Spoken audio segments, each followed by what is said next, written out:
chapter of the book begins in 1996 when two young people joined the staff of the summer camp program at Skyline. One was named Shana and one was named Matt Henry.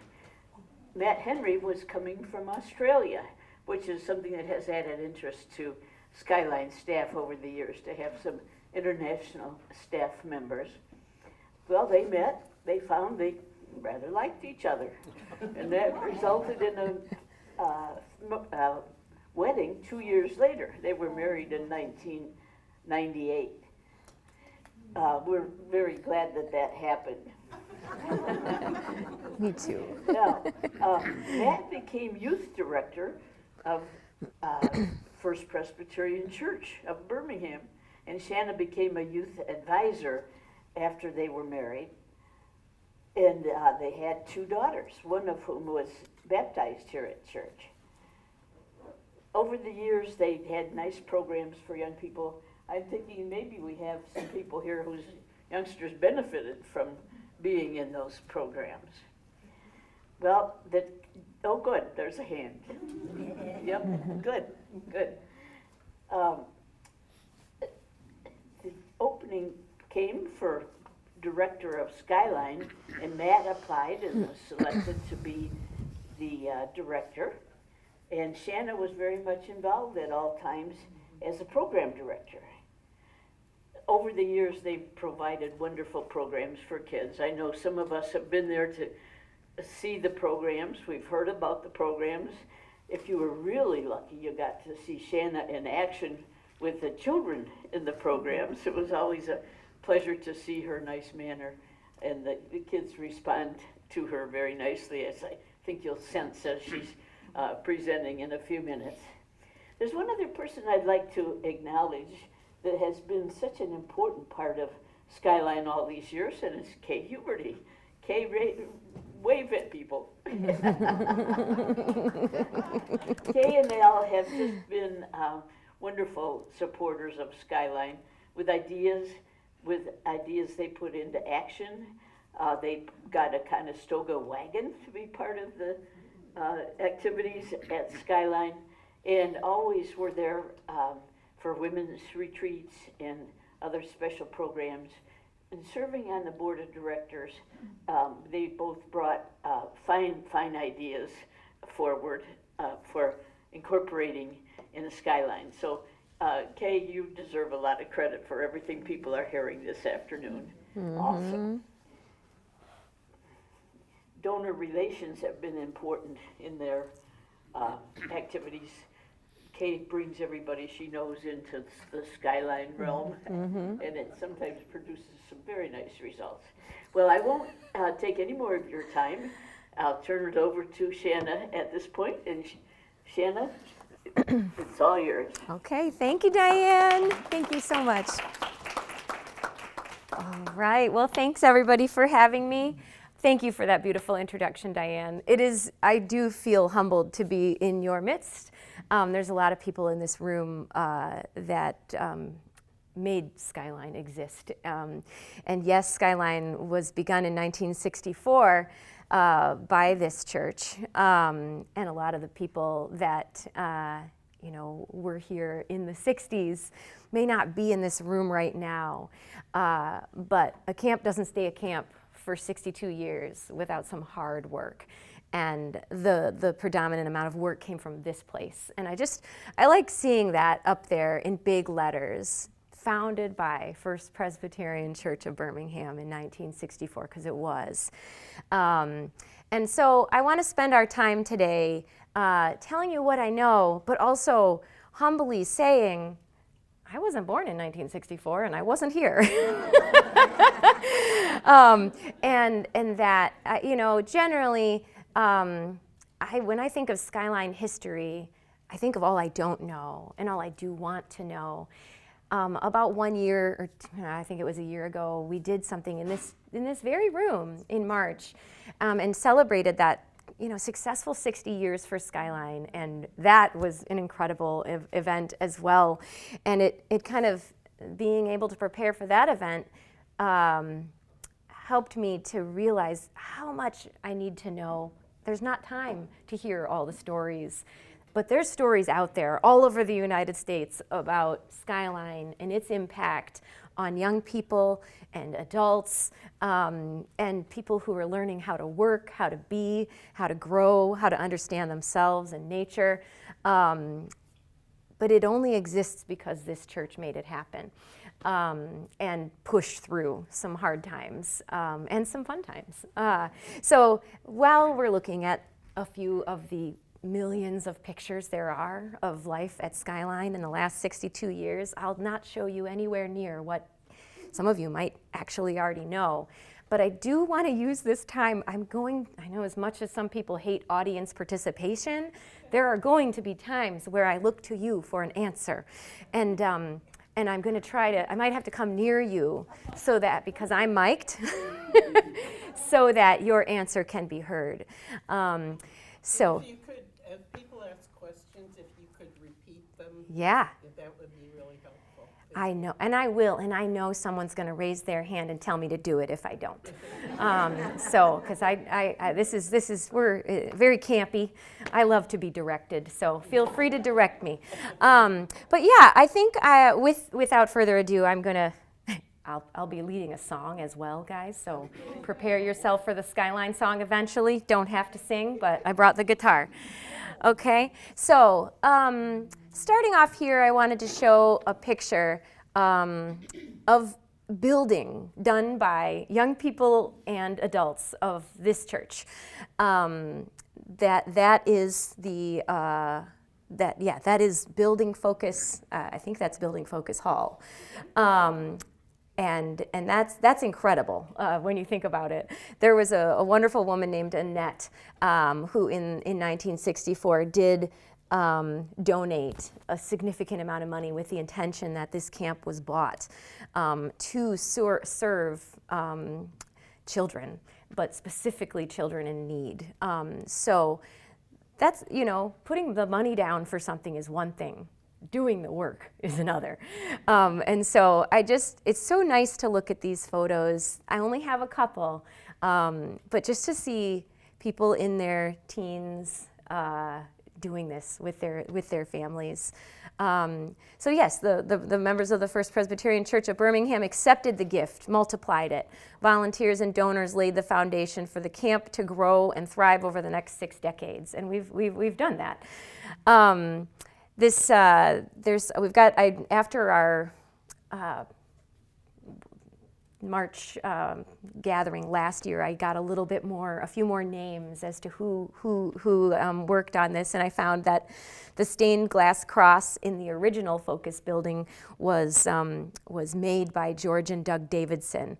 After they built this hall, which is different to the Focus we have now, they had retreats all the time. The youth of this church went up, I believe, seasonally.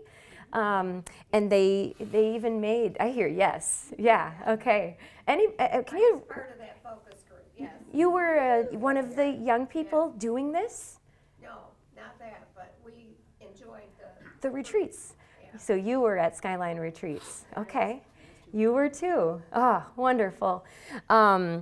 Yeah, so there's pictures of that. We've got pictures online of these things, and we've been trying to gather more and more information so people can look back to their memories and remember these times.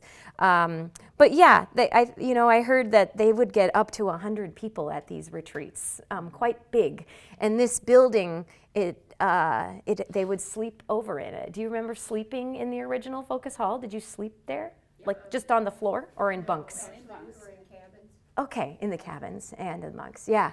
Okay, well, yeah, so, and I like the idea that they used to gather that at a time when college kids could come back together, and they would do it in December, is one thing that I heard.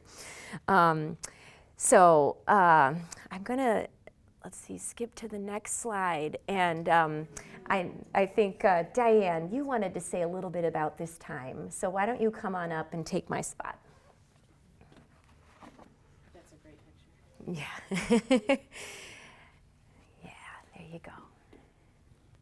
This became very much of a family tradition, and family history, and I think I've heard that families still talk about it today. Now consider the parents of these kids, maybe in their 40s, but maybe 60 years ago. Not very many of them are still around to share their memories with us, but their children are, and we're over the years hearing from various sources about what an important part this was in their family life and the traditions that were built within the family.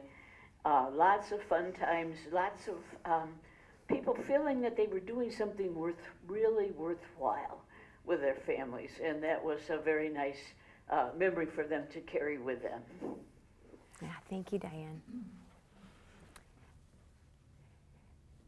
Great. So, you know, the building continued, and I've learned that the time when the cabins were actually built in the woods versus campers used to sleep up in the things we call retreat buildings now. But then when they actually put the cabins down in the woods, volunteers from this church in 1978 and 1984 built the cabins. And what I learned last year when we gathered some of the alumni that we hadn't talked to ever, we learned that they were constructed in the parking lot of this church. And then this one man that came to the alumni gathering last year, he told me that he personally drove a truck back roads from here to Almont, which is about now with highways 50 minutes. And I think he said it took him the entire day because they loaded the walls of the cabins that were prefabbed here and drove whatever the roads were like in the 70s up there, got them, and then they put them in the woods, and you can see they're raising them up. But yeah, it was, I think I heard that the pastor of the church at the time, he challenged, it was like a challenge to the youth and their families to, I think they fundraised for it and built them. And so it was just a big church effort to get the cabins in the woods so that kids could sleep and you could have more people having their own bunks down in the woods. I did hear many stories over last year when I was learning about even just the plumbing and how they used the toilet and how they bathed. And it was mainly just porta potties, but they had to build those. You don't just call, they didn't call Porta John. They built little potties in the woods. And outhouses, thank you for the words. But they also built sinks, but no structure for them, just sinks out in the woods. And they dug by hand all the piping that needed to get from the well out to where the kids were now in the cabins so that there could be water down there. And all those things happened by people from this place. And so I think, as I say, I'm humbled by every one of you in the room to know that everything that is at Skyline happened because of those beautiful efforts and labor, and so much love went into it, and so much I've heard about stories about families just talking about how Dick Judy would talk about how every night at the table, that's what they talked about. They talked about what they had done together, what they had accomplished together, and what they had done in those woods. And it kept them kind of going to be able to be out in nature and feel so productive. But yeah, so that's some cabins. Is there anybody in the room that was part of helping these cabins be built? Not right now. Okay. So they've been there since the 70s and 80s. They're still there, but there is someone in the room that is connected to two new cabins being built later. And in the name, I believe, Chris, are you connected to some cabins? Did Neil have something, some cabins built? Do you know? Chris? Yeah. Okay. Would you say something about that? Well, after he volunteered up there, once he retired. Yeah. And he and Dick Judy were not carpenters, but they just had a grand old time. I mean, one of his greatest gifts was a utility belt that he got for Christmas. This was totally out of character for him. He was an MD. He wore a suit to work every day.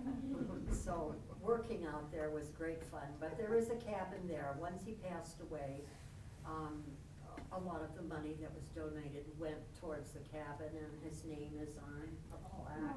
It is. So. A picture of his belt? Oh, well, we see his name on that plaque on that cabin, and those are some of the nicest cabins at Skyline. So when I'm like thinking about where to put the adults, if adults ever sleep in those cabins, we put him in those cabins with his name on them. But yeah, that it's pretty special to be able to be in a rustic cabin in the woods. You know, kids nowadays, yeah, they complain. They don't like the bugs. They wish it was air conditioned. They wish it seemed a little more secure. They want their TV. Yeah, well, they don't ask for that, luckily. But we really believe in the power of a rustic cabin, even now in 2026, and they're still there, the very same cabins. And you'll see if you come, they haven't changed that much. Part of Skyline's culture is to just make do, and you learn good lessons from it. And that's what we do. So thanks for talking about Neil. I wanted to share a timeline in my very, very scant knowledge of exactly what has happened over the decades. And I know we could spend hours, and I thought maybe we need to start a Skyline History Club, and then we could actually patch it all together. But I just thought I'd throw a few things down over the decades and just kind of I want to stop in the 90s particularly and ask Diane to tell us a little bit about something in the 90s. But in general, if I'm missing something big, will you raise your hand? I'm sure I am. But anyway, the 60s. Overnight summer camps began and the pool was dug. That's what I've heard. It may be wrong, but I've heard 1967 was the first year of actual summer camp where they got kids to come from Detroit, Birmingham, and the Metro Detroit area. It came out to the woods and did camp together. Yes, Kay. Okay. Speak loud. Speak loud. Oh, it's hard for me, but I can. In the 60s, y'all remember, God bless us all, the Detroit riots, as they were called. Yes. One of our first groups ever at Skyline was buses going downtown to proudly go into the red in our earliest year, bringing children who had been displaced or damaged by the riots to Skyline to experience God in nature. And we were thrilled to do it. We filled the place with those children and gave them a chance to breathe. And I'm so proud of that to this day. Mm-hmm. Thank you, Kay. In the 70s, we know that the cabins were built and the original Focus Hall were built. Am I missing anything really big? It's a whole decade, folks. Anything else? In the 80s, I know that the bathhouse, remember how I was talking about the outdoor plumbing? They built a structure in which you could go inside and use the bathroom and you could take a shower. And this church housed so many brilliant people, architects, engineers, like you said, doctors, and people that also could build with their hands. And so I remember, I just heard a lot about the planning of this structure, and there's even a mini model of it, I believe, in the Skyline office. And this is a magnificent architectural piece of work, which is used for the bathroom. But we still use it, and it was built, and campers today still complain about the spiders and that it's not good enough, but man, it's better than porta potties. Spiders eat the other That's what bugs. we tell them. We tell them, spiders eat your Spiders are mosquitoes. excellent Come on. employees. They do a lot of work. That's right. Yeah. Lori. I was just gonna add that I worked at Skyline as a summer camp counselor in 82 and 83. And the bathhouse was a huge deal. It was great. It was brand new. We were so excited because there was an outhouse right outside my cabin where I was sleeping with my girls, but we had the bathhouse. Oh. And it was wonderful. And not only was it great for its intended purpose, but at night when we had the campers asleep, the counselors would sit at the bathhouse. There was a nice seating area, and we could sit there and look at the stars and talk to each other, and not be far from the cabins. But it was a really special part of the summer. Oh, that's very special that you were actually there to experience the gift of it. We have pictures of it in its building process, and I've heard about the people that threw down to make that happen. And I'm so glad to hear it from a counselor perspective. Our counselors still sit on the porches and talk mainly while the campers are still there. But boy, is it beautiful. So if you haven't seen the bathhouse at Skyline, you should come on and see it. The Skyline song was written by camp staff in the 80s, from what I've heard. And we still sing that song today, and it's to the tune of My Grandfather's Clock. And once we get through this timeline, we're going to sing that song, so you'll get to hear it. So that was, a lot more happened in the 80s, but that's what I got. The 90s, the original Focus Hall that was built by the Focus Youth Group burnt down. Deep winter, early 90s, I believe it was 91 or 92, and still the firemen of Almont still talk about it. When I run into them at a festival, I remember that fire, because it was in icy times, really rough middle of the winter. But yeah, it was a very sad loss for this church. It really impacted this church to lose that building that had so much love and work put into it, and the hosting of those retreats that some of you were at. So it took a lot to fundraise and build a new Focus Hall retreat building. It was a very different beast. A very different. It looks like a modern conference center, yeah, they lost the stained glass windows, which, it was a big loss. But just a couple years ago, we did have an artist do new stained glass windows that we hung up there to bring it back. Additionally, in the 90s, I became a camp counselor in 1996, so it's not worthy of this list, but that was a good thing for me. It changed my life. It found me and my partner, made me my family, and found me my home. So for me, the 90s were a pretty special time at Skyline. But elder hostel retreats were something that came as a result of this new Focus Hall. I see a hand. Yes, Kate. I'll finish up, if you would. Yeah. About the elder hostel retreats, because also I'd like to talk about retreats that were there. Yeah, good. Okay. Well, I will. Thank you, Kate. I am actually to talk about the elder hostel retreats. I'm going to bring Diane back up to tell us a little bit about that, because that's a very good memory for Diane that she worked on that. In 1998, our elder hostel at Skyline was advertised in their national catalog, and we said we'd present information about Canada and about the Holocaust and some other topics. We had over 30 guests from all over the United States, actually. They loved being at Skyline. In addition to the lecture programs, we had a program on kaleidoscopes and movies on a couple of the nights after dinner, and it was a glorious time. On the patio there, we had ongoing discussions with the leading speakers and our guests, and it was a very glorious week and showed Skyline in a new, different way to a new and different audience. We made a trip, actually, into Port Huron. We rented a school bus from one of the nearby school districts. They provided the driver.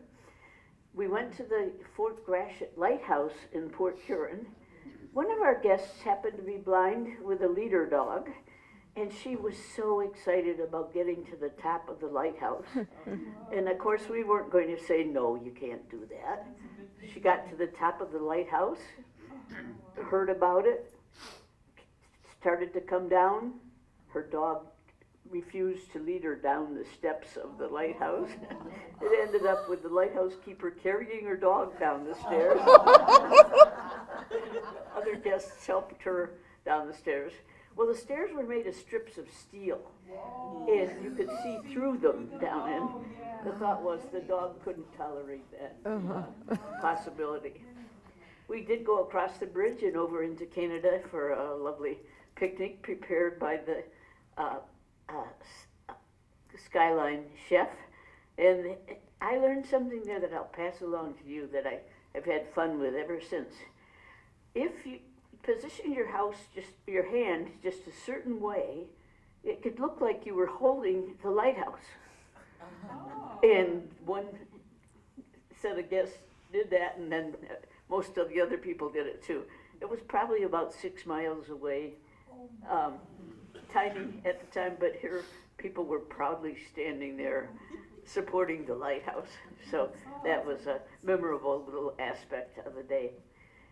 And maybe Kate will talk about this, but we've only talked in terms of campers mostly. But how about a high school band camp using the grounds to practice all their routines? There's an area that's flat and about the size of a football field, and it was perfect for bands to use. And of course, it was delightful for the band members to be at camp. Boy Scout troops, Girl Scout troops, high school youth groups, singing groups. A wide variety of people find Skyline to be the perfect place for them and their activities. And that's always nice for us. Are you going to say more about the pavilion? Mm-hmm. Okay. You'll enjoy hearing about that. It was a gift from the Judy children to their parents for their 50th wedding anniversary. And that's a very popular area at camp. Yeah. Well, I'll pass it back to Shana. Okay, thank you. Kate, do you want to come on up? I wish I had the same kind of pipes that Kay had. Yeah, come on, use this pipe. There you go. There you go. Just take that mic. Tell you what, let me go around this way. We'll see how this works. Mm-hmm.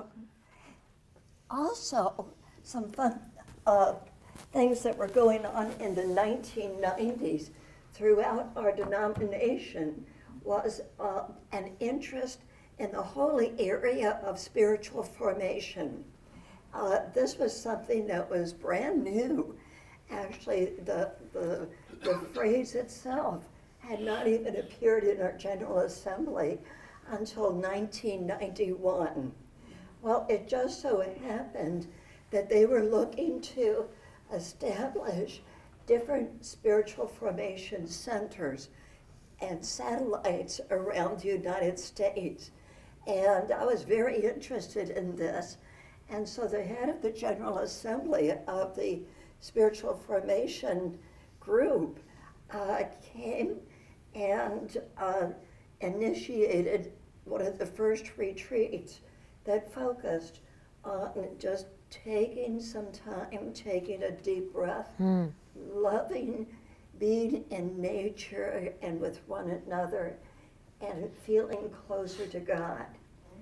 Well, one thing developed after the other, and people from all around the state of Michigan started coming to Skyline. We would have what's called shared life retreats. And speakers came from, well, Princeton University, Columbia Seminary, as well as local. Just getting over the creeping cruds that But we ended up having quite a few women's retreats at Skyline, which was a beautiful place. And then Skyline was also designated to be one of the satellites for the Columbia Seminary's program in spirituality. So people, once again, came from around the state and would spend time learning more about some of the practices. So later on, we would have Sabbath retreats, and so Skyline has also been just such a significant part in so many people's lives, not only with this congregation, not only with the elder hostile people who would come from all around, but also for our church communities. Oh, thank you, Kate. Thank you. Yeah. Well, I love being able to hear your stories because, I mean, Skyline's got a long history, and every year there's 365 days in it, and so many people do get a chance to come to Skyline, and that's our goal, is to keep that going. I see Marcy's got a hand up. I just have a question. When was the labyrinth built? Marcy's asked when the labyrinth was built, and I don't have that on the tip of my tongue, but someone does in here. It's in the 2000s, and I should have put it on this list. Yeah, Lyndon Knappenberger. it was built around 2000, give or take, and it was built in honor of Linda Knappenberger, who was a member of this church, and her family. And when she passed away, she asked in donation, she said, I want flowers and this and that and the other thing, and let's build something that's special for everybody, where they can find peace, because that was what I sought in the latter days of my life, was peace. And her family decided to build this permanent labyrinth in our wooded area. It's so beautiful. People still love going there. I love going there. It's one of my favorite places. And her family donated that to Skyline as a gift to Linda. Yes, thank you for that question, Marcy. That's a very important one to add to the list, and I'll get the date and add that, and so we can mark that as one of the special things at Skyline. It kind of goes along with spiritual formation and everything, and the retreats that are done quite often. That people go there for that peace. Yeah, absolutely. No, it's still used so much. Such a tribute to Linda and her family, and to everybody who's been able to walk it. Yeah, so we moving on to the 2000s, as Diane mentioned, the Judy family donated in the honor of their parents' 50th wedding anniversary this beautiful pavilion, and I do have some pictures later that I'll pull up. I believe that in the 2000s the gazebo was also built, and that was another one of these long, beautiful architectural pieces that took a lot of discussion and planning, and then came into being, and it's still there. It is one of the best built things at Skyline. It's incredible. It serves great purposes. It's used. I mean, the way things were built and the way they're still used may not match intentions. Like, my best memory in the gazebo right now is picturing one of our adult special needs campers galloping around on an imaginary horse inside of the gazebo, because it's round like a carousel. But there's a lot that happens in each place with imagination and time. Diana, something? The gazebo was built with a donation from the estate of May Brooks, and Blanche Brooks, and she was a longtime supporter of Skyline. Thank you for saying that.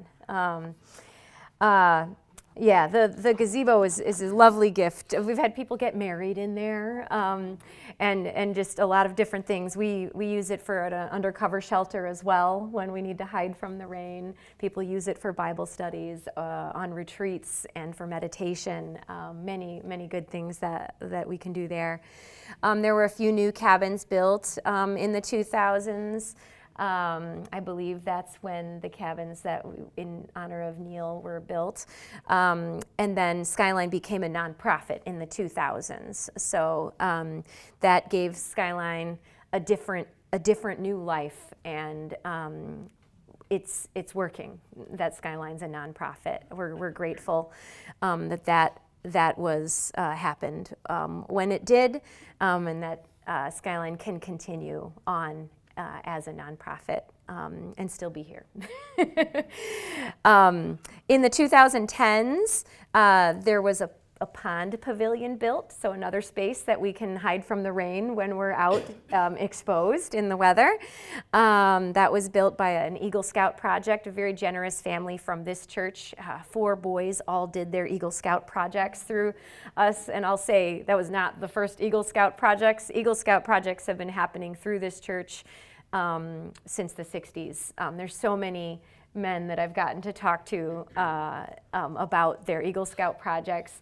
Bill Judy, who is Dick's son, one of them, told me about the trail he made, and we all laugh about, making a trail in the woods, like it might not be there in 30 years if nobody tends it. So we can't find Bill's trail. And there was, I think Bill Schuster as well did a trail as an Eagle Scout when he was younger. And we always just try to look through the woods and see if we can find a trace of that trail. But at the time when these projects are done, there's so much love and intention and use that comes out of it. But nature does take over if we don't keep it going. But the the four boys would be the Jevaharian boys, all four. Yeah. It was quite a gift. They were campers when I was a counselor and a young program director. But yeah, so we had the pond pavilion and the new dock at the day camp were built by both Jevaharians. The day camp and the makerspace hubs were donated, and those are more undercover structures that allow activity to happen out in the woods and in nature. And there were 2 more cabins built so that we could accommodate the band camp that kept growing. So little by little, more infrastructure being added to this place and made possible just by the work of so many. Moving right along, in the 2020s, the old barn, the old original barn, really needed to be taken down, and so a donor from this church made it possible for us to build a new big red barn, just like, the book, little children's book by Margaret Wise Brown.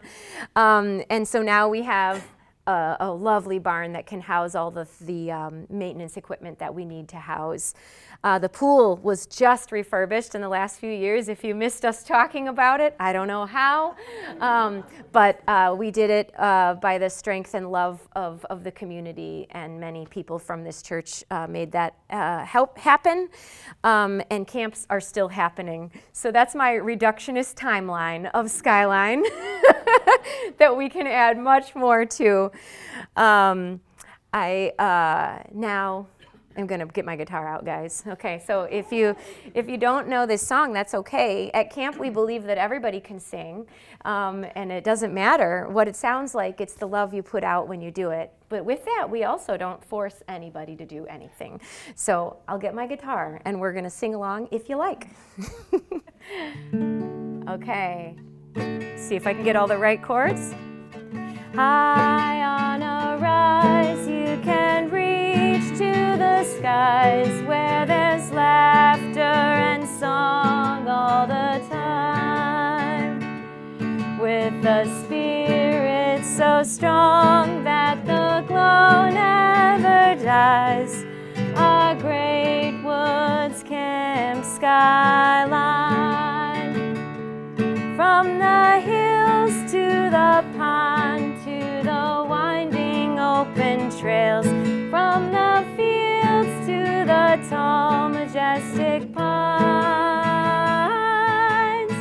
One place better than all the rest, our camp skyline. Camp Skyline's a place you can lift up your face. You can find life the way it should be. Adventure so real, not a moment to waste, where our spirits are happy and free. We'll grow up, we'll grow old, we will travel o'er the world, but nowhere on earth will we find one place better than all the rest, our camp skyline. All right. All right, thanks for being brave and singing along. All right. So what hasn't changed in the last, decades? Well, this church members, hard work, creativity, and generosity, and unwavering support. Still there over all these years, and we're so grateful. Church groups are still retreating at Skyline as this church did in such a big way many years ago. Campers and staff and retreat groups still use the same facilities built by people in this church. You can see the kitchen, the old kitchen, still there. Built in the original, it was a horse stable. It became a kitchen, and it is still there. We're still using the same stove. And, things have changed. I don't know when automatic dishwashers were invented, but we do have one. It is still doing that, but people still sweating in that tiny little kitchen, and we serve more and more people each year. We are, this is one of the porta potties that was built down there in the woods. We're not using that. Yeah, we're not using that one anymore. Dick always called it a biffy. A biffy, thank you, biffy. Biffy. He was proud of his biffy. Oh, do you know what?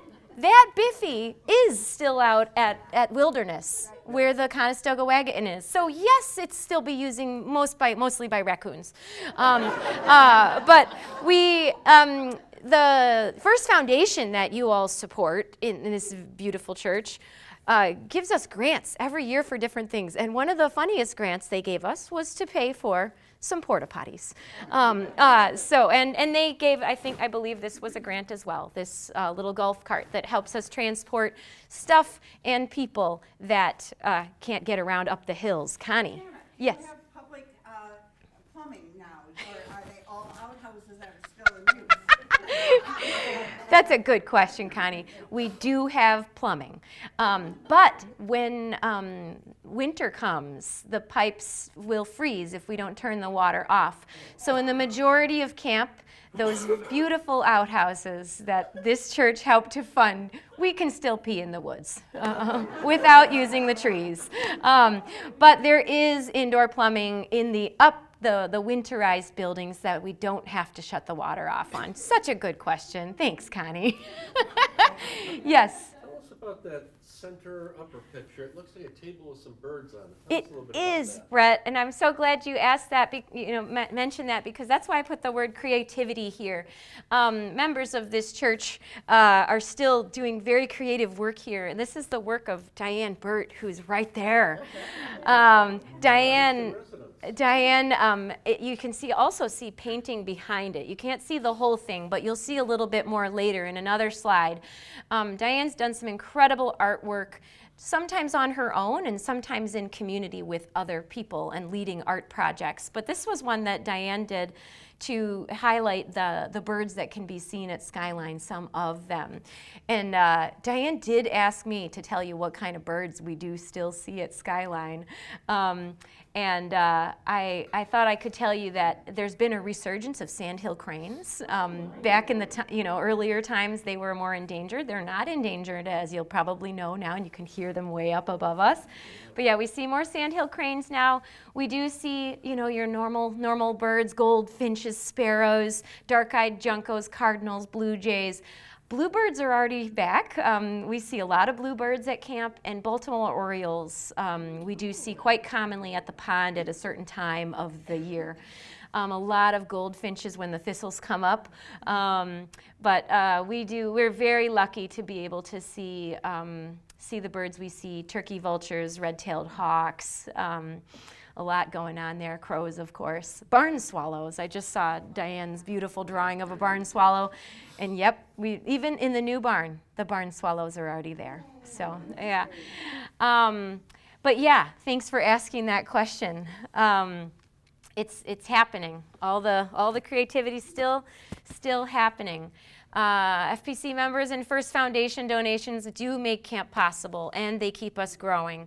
You'll see a few people, if I'm not blocking you with my thing here, that members of this church, some of whom are in this room still giving and making this place possible. But this one, I don't know, you guys know Matt and Julie? Yeah. That was a long time ago. But yeah, we've got volunteerism happening. You can see Mark and the Hubertys and Diane Lee here on different volunteer days doing different things for us. The 200 acres takes a lot of work, so it's still happening. It'll never stop. But yeah, that's still happening. Still applying for grants with First Foundation. I did want to highlight one of the many projects Diane has led. This one was one of the first years that I got to be the program director, and we were just like coming up with, let's have a Camp Creative. And we had a Camp Creative, kind of a small camp, and Diane came up, and do you remember this, Diane? Mm-hmm. It's a gas tank. Where can you put a mural on a gas tank that needs to be prettier? So Diane came and taught brush strokes to campers, some of whom have special needs, some of whom were my 4-year-old daughter, and taught them how. I don't have a final picture of this. We weren't very good at taking photos back then. We've gotten better now. We take too many. But I did find some of the original painting instructions that you gave us. Diane's also led some projects that some of you may have been involved with. Does anybody remember painting fish in the pool house? Anybody there for the painting of the fish? Our kids were. I know, their names are on the wall. The fish that are painted are still there in the original, well, I don't know if it was original, but the pool house that we use, I heard, was at one time a place for people to sleep. Now it is a pool house, still with the bathrooms and the fish on the wall that Diane led this beautiful project. 3- and 4-year-olds, when they're waiting to go potty, sit and they talk about those fish. We play I Spy with those fish.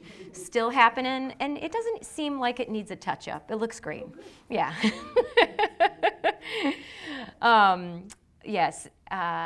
So yeah, I can move on that. There was a work retreat that we did in the spring of 2023, and you'll see Diane here leading a project on this beautiful vision that she had to make this butterfly that people could stand in and take photos of, and the idea of us as butterflies. And right, look at that. There it is. So when we finish today, I'm hoping everyone will take a photo with the butterfly. Because it's a very good vision for all of us, just thinking about that waiting to transform. But yeah, we've gotten to have Diane come and lead some different painting things with us at camp, and we're grateful. We're grateful for that gift. True to its mission and its founders' intentions, Skyline is still serving children in poverty and in foster care and providing once-in-a-lifetime growth experiences in both day and overnight camps. So we're, serving between, 400 and 700 campers in a summer between our day camp and our overnight camp. We've served children ages 5 to 15. And then adults with special needs, we now serve ages 18 and up. We used to do a little bit younger, but over the years we've learned that we had to kind of bring that age up. But we'll continue to do that this summer. We have 7 weeks of overnight camp and 7 weeks of day camp this summer. This is the pavilion we were talking about that was built in honor of the Judys. And I did get to meet with Dick in his last few months, and he called it the dance hall. And so this picture was one of the things that I showed him when we visited him last, and because he just, that's dancing. That's what happens, and you dance in the rain too. Those are some of the things we learn at camp, is to make the best of all the weather and the people around us. But we do get a chance to work with kids from all over Metro Detroit and our adults with special needs. We're still working with different agencies, youth assistance agencies in Oakland County and Macomb County. We're working with the Kirk in the Hills Church. They are sending about 15 kids in foster care every summer to Skyline for overnight camp. We've worked with Kate Thorson over the years to make sure that we're reaching any of the kids that are connected to this church, and we're just grateful for that work of connecting us to campers in need is really hard work and really important work, and we're grateful because it doesn't just happen. They don't just sign up for camp. Yes, Brett. Are there children from Alcott Elementary that go there? There have been children from Alcott Elementary that have come to Skyline for many years. It has become a little more difficult in the last few years as schools are working their hardest to connect those children to us. So this year there are not any kids that presently go to Alcott, but there are campers that started at Alcott and then moved to other schools and still come to Skyline. What's different this year than, say, 5 years ago? Well, that's a big discussion. Brett just asked what's different this year from You said 5 they're years working ago. harder and it's not happening, Yes. so what's the difference? Yeah, well, there's a lot of different behavior challenges that are just happening as society evolves and changes. The pandemic had a pretty big impact on schools, and that the connection that it takes for someone to do all the communication work in terms of building parent trust, and then getting a child ready to go to camp and leave their families for 5 nights, it's just getting a little bit more difficult. Yeah. But we're still working with, we make connections with different schools, and we've worked with Durant-Turry-Mott in Flint School and Alcott School. And sometimes when employment changes, positions change, relationships have to be built from the ground up, and that takes a lot of time. So Skyline is, we're always interested in building relationships and tending them, but when things change, we have to start again, and sometimes we need help with that. So good question. Relationships move everything. They do, yeah. But yeah, so we still are able to do this. We do a campership fund in April every year, and try to get our community to help us raise funds to be able to continue this program and being able to offer camp, because it's no small feat to make camp happen. It's not free. So that's one of the things that we are still doing and making it a priority. Nature is thriving and preserved at Skyline. We encourage campers to explore, play, and really dig into the earth. They climb trees, eat edible plants, build shelters out of dead trees, and embrace the wild things around them. I've mentioned the birds here. We've talked about that, but those birds are happening. They're still flying around at Skyline, and there's no change in that. The land keeps growing and trees keep falling down. Because of the diverse land features across our 200 acres and Skyline's placement atop the highest point in Lapeers County, you can see many wild animals.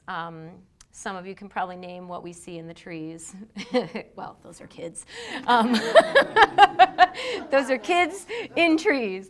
But yeah, probably similar animals to what you see in your backyard.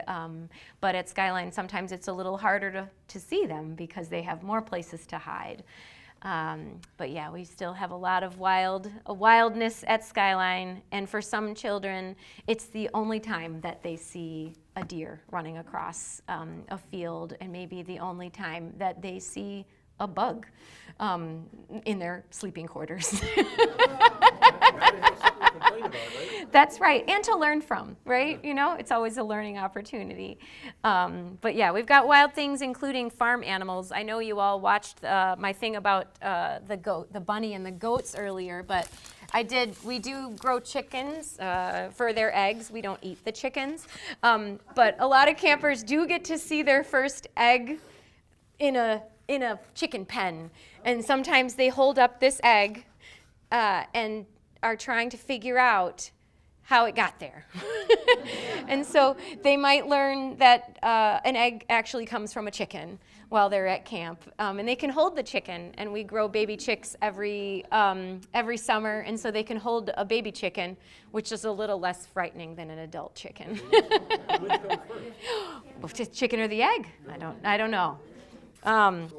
I didn't repeat that question. Brett said, which comes first? The chicken or the egg? But yes, at church a few Sundays ago, I was talking to my friends over here, and we were talking about green eggs and that they exist, and it's not just in Dr. Seuss. And eggs, I've heard that they come out the color that they are because of the color of their earlobes. All right, well, I see my time is up. I've seen it. Okay. How can you be a part of Skyline's community? You can send a kid to camp this summer. You can volunteer in the spring or the fall. You can come to family camp on Memorial Day weekend. There's no age limit. You can run, walk, or hike in our Campfire 5K in September. You can come to a women's retreat. We're starting monthly Sunday dinners that you can sign up for. You can order food from the camp kitchen. I come down to the church once a month on a Sunday to deliver and to come to church. You can come to the FPC Family Fun Day in October. They started it just this past October, and I think they're going to continue that, so hopefully you can come out then. You can become a Skyline donor, and then we'll always send you mail. You can join the Skyline alumni, or you could come out to a family wilderness club. But yes, that's all the ways you can get involved at Skyline. And yes. Quick thought, if any of you have seen about the Sunday dinner, and I do know the date for the next one. March 22nd. Mm-hmm. March 22nd. If you're interested and you think, oh, it's a long drive up there, and I don't know, it's all the way up to, back and forth. If there are enough of us who are interested in going to that Sunday dinner, I will figure out how to get Tommy behind the wheel of our bus. And we'll go as a family, and we'll come back as a family from right here. So if we just get a group, if you let me know, yeah. Today's the sign up for this one, and then there's one in April. Right. I don't have the date on the tip of my tongue. We could arrange transportation if enough people are interested. Yeah, thank you, Kay. That's wonderful. But yeah, we have a volunteer weekend coming up that you can come to. But to close, I just want to say that I think that our church and our camp, we share a lot, and it's love and gratitude for those who serve to make communities like that we belong to possible. We feel the love of these beautiful humans lingering in the trees. Like truly, when you leave your love and legacy at camp and here at church, I'm sure you guys feel the giants in your midst, whether they're in your midst, like physically or not, and we do. And that's why, had to close with a picture of Dick, Dick Judy, who is our dear friend, and I can say for sure that, Dick's still at camp. It's easy to find Dick at camp. And here in this church. So I just want to say thank you for being a part of this church and this camp, and I hope we can see you more at camp. I know that I didn't leave a lot of time for questions, but I need to take a couple. Is there any questions? Mark's got one. I would like to hear a few words about the wonderful, I'll call it permanent staff at Skyline, and there's some stories in there. You can probably spend a half hour. 1 minute, just 1 minute. How great the staff is and how they do the work of 20, even though there's 5 of them. Okay. All right. The Skyline year-round staff, they're hard workers. What we share is a love for children and the earth, and the belief that we can actually make a difference by working our butt off. We're flexible. We all have different degrees, different college educations that don't pertain to what we're doing. But but we love the camp, and we all feel humbled and grateful to work and live in that beautiful place. Yeah, I've got. Tell the names, please. Yes, thank you, Marcy. Rob Hales, our Site and Facilities Director and Volunteer Director. Sarah Hale is our Day Camp Director and Staffing Director. Erin Stokes is our Health and Wellness Director and Wild Child Director. And we've got Zoe Kirchen, who is our Guest Groups Coordinator, and Nadia Popijuk, who is our head of our kitchen, our Food Service Director, and sales and marketing. A lot of different skills we throw. And I'm Shana Henry, and I'm the executive director, and I keep it all together and do some various work. But the Skyline Board of Directors actually makes Skyline possible, because the work that our board is a very active board. Everybody volunteers and donates and spends a lot of time and energy. They make possible so much. If you ever get mail from Skyline, it's only by virtue of our sales and marketing committee. I'm just so very grateful for the team that makes Skyline possible. But thank you for recognizing the staff. We do our best, but we can do it because we're supported, and we know that the board has our back. So thank you, Mark. Any other questions? Edie. Are you still doing food? Edie has said, are you still doing food? And yes, we still have our camp kitchen, and to sign up to get food, the camp kitchen food, you go on our website, and the delivery is this Sunday, and it's monthly on a Sunday, unless it's summer, and because I can't leave camp in the summer. But yeah, we're trying to do it 8 or 9 months out of the year. Usually you order online the week before, and then I'll bring it down to you. And if you can't pick it up on that Sunday at church, K&L will arrange it with you so that it's convenient. The deadline is tomorrow, right? The deadline is today, Thursday. So if you need to I saw yours come in, Marcy. Yep. If you need help, I can help you on your phone afterwards. I know online's hard sometimes.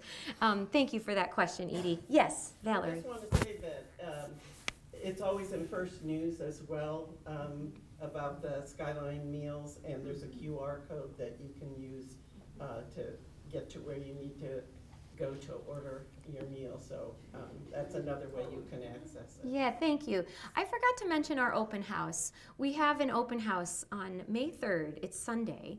It's from 2 to 5 p.m.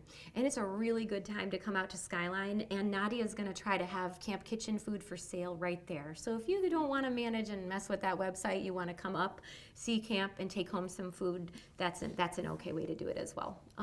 But yeah, we'd love to see you up at open house, and or at any other way you can come up. I know I was talking to someone before about how to come up and visit if you want to just see what Skyline looks like right now. Because we are a camp that does serve and protect children, the drop-bys don't work. But I do have a card. If you feel like you want to call and arrange a time to come and visit, just take my card and call me, or my email's all over the place. Just drop a line. We'd love to see you. Don't be a stranger because we're, busy protecting children. There's lots of room in the trees. Yes. Any last questions? All right. Well, thank you all for your attention and just for your love.